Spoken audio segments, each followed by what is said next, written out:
One of those members is a refugee. He was born in Somalia. His family had to flee Somalia 6 months after he was born. He spent 20 years at a refugee camp in Dadaab, Kenya. And he is a member of one, and he's here to share his story, which is a powerful story. So would you do me a favor and please welcome Suud.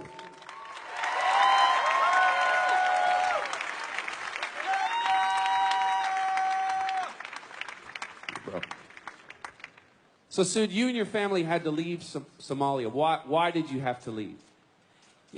When I was born in Somalia in the year 1991, 6 months later, Somalia government collapsed and militants overthrew the government. And my family, the only option they got is to flee the country and seek a refugee in the neighboring countries.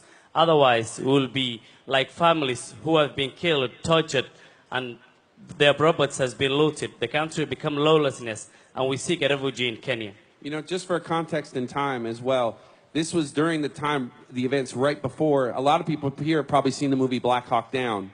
This was basically the events that led up to that situation, right? Yeah. When Somalia government collapsed, the U.S. government has the obligation to help countries moving into crisis, and that's why President Bush sent troops to Somalia to restore peace, because there were drought and famine hitting the country. And the U.S. Army come and try to support Somalia and restore hope. But that turned into a crisis, and they were fighting between the U.S. troops and the militants. And the U.S. troops withdrew from Somalia, and the country became lawlessness for 26 years. And since then, I have been a refugee in Kenya. I left Kenya in the year 2012, and I came to this country, and I decided to continue being the voice of the voiceless refugees who are now displaced all over the world.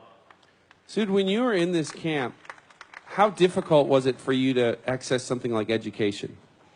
Yes, someone who flee from his country, who seek a refuge to another country, you can tell what it look like education. There were no basic education, there were no anything. We never had qualified teachers. But my parents knew that with education, one day we can be a better people. But despite all those challenges, we use all means, all resources available to educate ourselves. And that's why, living in a refugee camp 21 years, now I'm here speaking English. And when I see young American child who is taking granted all those opportunities in this country, I told them, hey, I grew up in a refugee camp, 21 years with no movement, restrictions. I had an identity crisis. I didn't know who I am. And you've taken all this granted. So I encourage middle-aged school and high schools to pursue education and support their fellow human beings who are refugees worldwide. That's why I joined one campaign to be the voice of the voiceless refugees. So what can we do? I mean, we're here together. Amen? There's a lot of voices here. What can we do together this day, right now, to help those 21.3 million refugees around the world? Yeah, when I heard together in and one campaign invited me, I said I'm in. I stopped all what I've been doing, and I said I flew from all the way Minneapolis to here, to Washington D.C. to be part of this great event. All these people here, and I'm very much happy to be in this program. I would like to remind all those people, when you support refugees, there are some children like me who go through what I go through. 21 years later, if we don't support them today, they will not be like me, they will not get education, their life will be ended, they will continue being marginalized, they will face all this harassment and being called refugees, being called names. So one thing we can do today, there is a campaign which President Obama is hosting this year, September, when world leaders gather in New York. He will ask the world leaders to do more for refugees, and that's called Refugee Crisis Summit.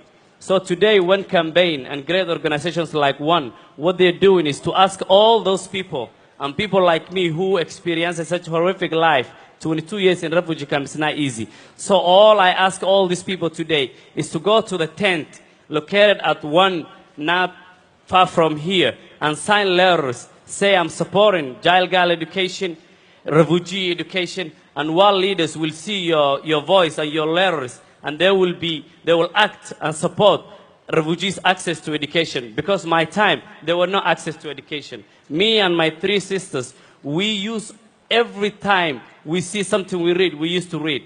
We used to share books. When the rain came, there was no roof on our top, and we used to see what we wrote become wet, and we wait until they dry and continue our education. So if you support and go to that 110 today, there will be children all over the world, in Syria, in South Sudan, in Somalia, in Nigeria. They will have chance to get education, and your voices will be their voice, and the world leaders will listen to them. So here's how you can act right now. There's a lot of people up here in the front, and you're like, I'm not walking back to that tent all the way back there. You can take out your phone right now and send a text message to 1-877-8777. The number's right here. Text 1 to 877-877. Right now.